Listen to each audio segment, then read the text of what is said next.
ఊర్లో ఉన్న రౌడీలంతా ఏమైనారు? ఊర్లో ఉన్న గూండాలంతా ఏమైనారు? ఊర్లో ఉన్న కబ్జాదారులు ఎక్కడా? ఎవడైనా నా లెక్కలో 100 మంది ఉన్నారు. 100 మందిలో చిన్న గ్రూపును మాత్రమే బయట పెట్టాను. ముందుంది ముసళ్ళ పండగ. ఆదోనిలో కూడా అదే జరిగింది. ప్రజలందరూ కూడా దుర్మార్గులకు వ్యతిరేకంగా, దుష్టులకు వ్యతిరేకంగా, కుంభకోణాలకు వ్యతిరేకంగా, కబ్జాలకు వ్యతిరేకంగా నాకు ఓటేశారు. ఈ రోజు దాకా కూడా అత్యంత నిజాయితీతో ప్రజలను కాపాడుకుంటూ వస్తా ఉన్నాను. భారతీయ జనతా పార్టీ ఎమ్మెల్యేగా ఆదోనిలో ఉండగా కేవలం అభివృద్ధి తప్ప ఇంకొకటి ఉండే అవకాశమే లేదు. ఈ ఒకరోజు ఆలోచన చేయండి.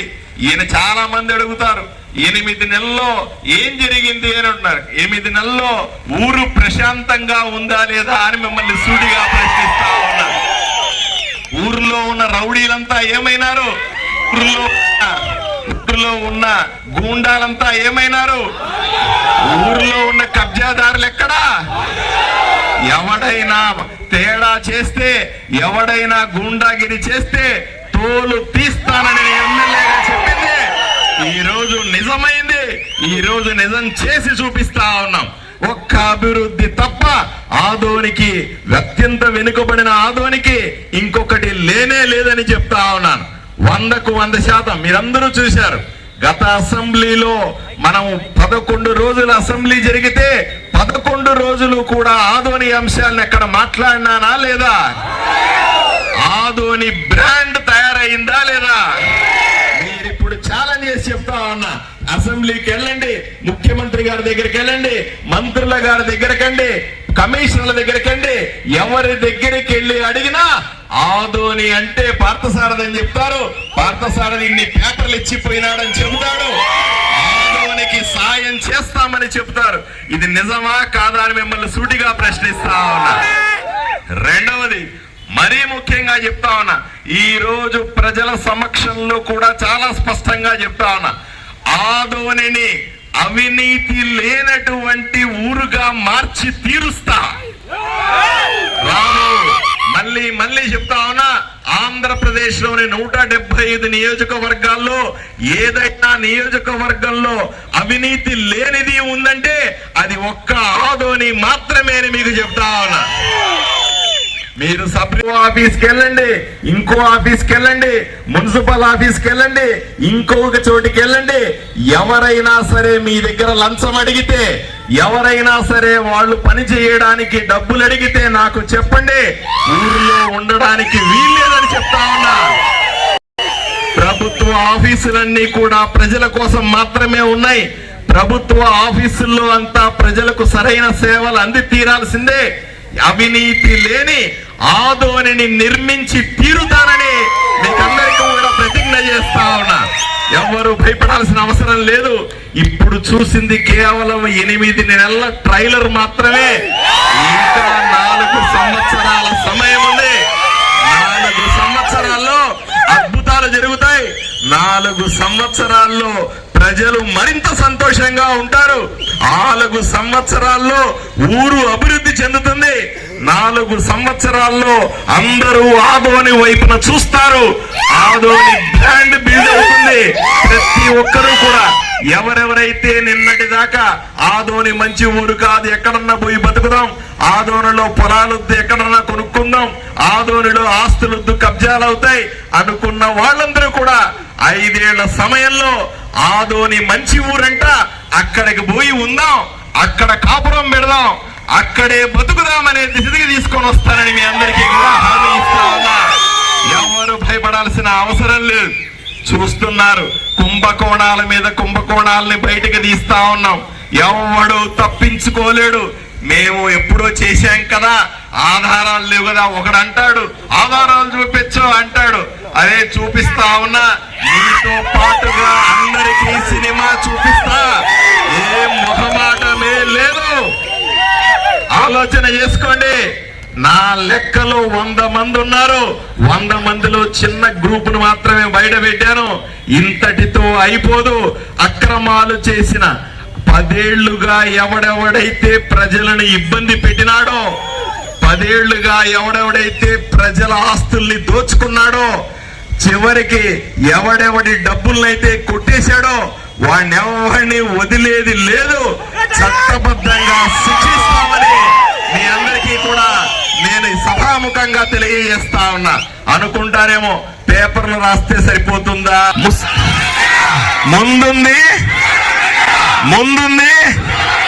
ముందుంది ముసల పండగ, ఎవడు తప్పించుకోలేడు.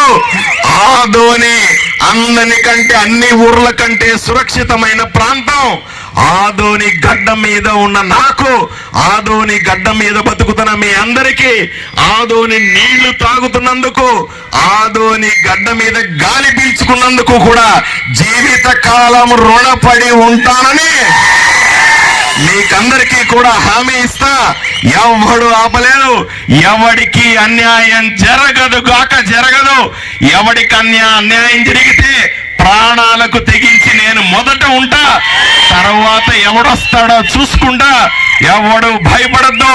ఈ రోజు నుంచి చెప్తా ఉన్నా, ఢిల్లీలో ఎలా పాగా వేశామో ఇప్పటికే 75% భారతదేశంలో భూభాగాన్ని భారతీయ జనతా పార్టీ జెండా ఎలా ఎగరేశామో ఇంకొక 25% భూభాగాన్ని కూడా పూర్తి స్థాయిలో ప్రజలను మన్ననతో, ప్రజల ఆశీస్సులతో, ప్రజల ఆశీర్వాదంతో పూర్తిగా 100% భారతదేశాన్ని ఏలుతాం.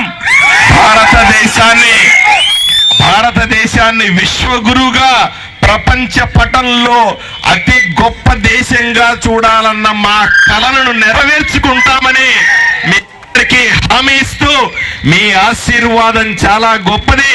మీ ఆశీర్వాదంతో ఇంతవాణ్ణైనా, మీ ఆశీర్వాద బలంతో ఎక్కడ పని చెబితే అక్కడ పోయి పని చేస్తా ఉన్నా, మీ ఆశీర్వాద బలంతో ఢిల్లీకి వెళ్ళి పనిచేసిన ఎక్కడ పోయినా విజయమే. మీ ఆశీర్వాద బలం చాలా గొప్పది. దయచేసి మరొక్కసారి 27 సంవత్సరాల పోరాటం తర్వాత భారతదేశానికి తలమానికమైనటువంటి ఢిల్లీ గడ్డపై ఆకాశ జెండా ఎగురేయడం. అయ్యా, ఒకసారి ఆలోచన చేయండి. భారతీయ జనతా పార్టీ అక్కడ లేదన్నారు, భారతీయ జనతా పార్టీ ఇంకా గెలవదన్నారు, భారతీయ జనతా పార్టీ భారతదేశంలో కుదరదన్నారు. ఈ రోజు ఒక్కసారి ఆలోచన చేయండి. ఈ రోజు ఢిల్లీ విజయం తరువాత భారతదేశంలో ఉన్నటువంటి 75% భూభాగాన్ని ఆలోచన చేయండి. ఇన్ని రాష్ట్రాలు, ఇంతమంది ముఖ్యమంత్రులు, 1400 మందికి పైగా ఎమ్మెల్యేలు, 243 మంది ఎంపీలు, మంత్రులు, ఎంత గవర్నర్లు, ఒకటా రెండా? ప్రజల ఆశీస్సులు ఉంటే, సరైన పరిపాలన ఉంటే, భారతీయ జనతా పార్టీ లాంటి పార్టీ ఉంటే భారతదేశం ఎలా ఎదుగుతుందో, ఎలా అభివృద్ధి చెందుతుందో చేసి చూపిస్తున్న తరుణం ఇది. ఒకవైపు మీ అందరి ఆశీస్సులతో, మీ అందరి ఆశీర్వాదంతో, ఆదోని ప్రజలిచ్చినటువంటి పిలుపుతో, ఆదోని ప్రజల స్ఫూర్తితో నేను ఢిల్లీ ఎలక్షన్లకు పోయి 14 రోజులు పనిచేసినాను. 14 రోజుల్లో ఎక్కడెక్కడ తెలుగు వాళ్ళు ఉంటే, ఎక్కడెక్కడ దక్షిణ భారతదేశానికి సంబంధించిన వ్యక్తులుంటే వాళ్ళందరి దగ్గర పోయి భారతీయ జనతా పార్టీకి ఓటేయమని, భారతీయ జనతా పార్టీని గెలిపించమని, దక్షిణాది నుంచి వచ్చినటువంటి ఒక ఎమ్మెల్యేగా, ఆదోని లాంటి అత్యంత వెనుకబడిన ప్రాంతం నుంచి వచ్చిన ఎమ్మెల్యేగా అక్కడ రిక్వెస్ట్ చేస్తా ఉంటే ఎంతో మంది స్పందించినారు. వాళ్ళందరికీ ధన్యవాదాలు. మీకు ఇంకొక విషయం కూడా చెప్పాల్సిన అవసరం ఉంది. ఆదోని నుంచి సుమారుగా 30-40 మంది యువకులు నాతో పాటుగా వచ్చి ఢిల్లీలో ప్రచారం చేశారు. ఈ రోజు ఢిల్లీలో గెలవడానికి వాళ్ళు కూడా వాళ్ళ ప్రయత్నం వాళ్ళు చేశారు. ఇంకొక విషయం కూడా మీకు తెలియాలి. నేను ఏ నియోజకవర్గంలో ఎక్కువగా తిరిగానో అక్కడ ఎక్కువగా జామా మసీదు గాని, కాలా మసీదు గాని, పెద్ద పెద్ద మసీదులు ఉన్న ప్రాంతం ఛాలెంజింగ్ గా మాకు ఇచ్చారు. అక్కడ వెళ్ళి గెలిపించండి. ఆదోనిలో మీరు ఏ విధంగా అన్ని మతాలని అన్ని కులాలని జాగ్రత్తగా చూసుకుంటున్నారో, ఏ విధంగా ఆదోనిలో మీరు అత్యధికంగా ముస్లింస్ ఉన్నప్పటికీ కూడా గెలిచినారో, అదే ఫార్ములాని ఇక్కడ కూడా పెట్టండి. ఇక్కడ కూడా ఢిల్లీలో అత్యధికంగా ముస్లింస్ ఉన్న ప్రాంతాలు గెలవాల్సి ఉంది అని చెబితే, నేను ఎంతో మంది ముస్లిం యువకులను తీసుకెళ్లి ఢిల్లీలో ప్రచారం చేశాను. మసీదులకు వెళ్ళాం, ప్రార్థనలకు వెళ్ళాం, వాళ్ళకు అర్థమయ్యేలాగా చెప్పాము.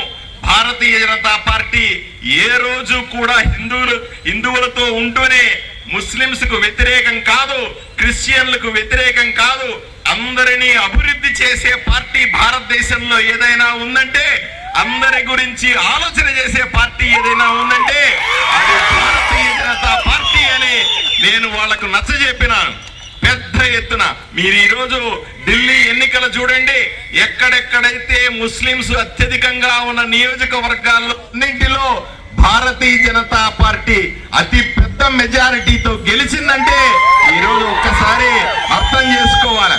చాలా మంది మమ్మల్ని విమర్శిస్తా ఉంటారు, నోటికొచ్చినట్టు మాట్లాడుతూ ఉంటారు. భారతీయ జనతా పార్టీ అంటే మైనారిటీలు వ్యతిరేకమని, భారతీయ జనతా పార్టీ అంటే మైనారిటీలకు మంచి చెయ్యదని, భారతీయ జనతా పార్టీ అంటే అందరి పార్టీ కాదని ఎంతో మంది నోటికొచ్చినట్లు మాట్లాడినారు. వాళ్ళకందరికి చంప చెళ్ళు అనిపించేలాగా ఈరోజు ఢిల్లీలో మేము చూపించినటువంటి విజయం ఒక పెద్ద చారిత్రాత్మకమైన. ఈ రోజు క్రిస్టియన్లు ఎక్కువగా ఉన్నటువంటి నియోజకవర్గాల్లో భారతీయ జనతా పార్టీ గెలిచింది.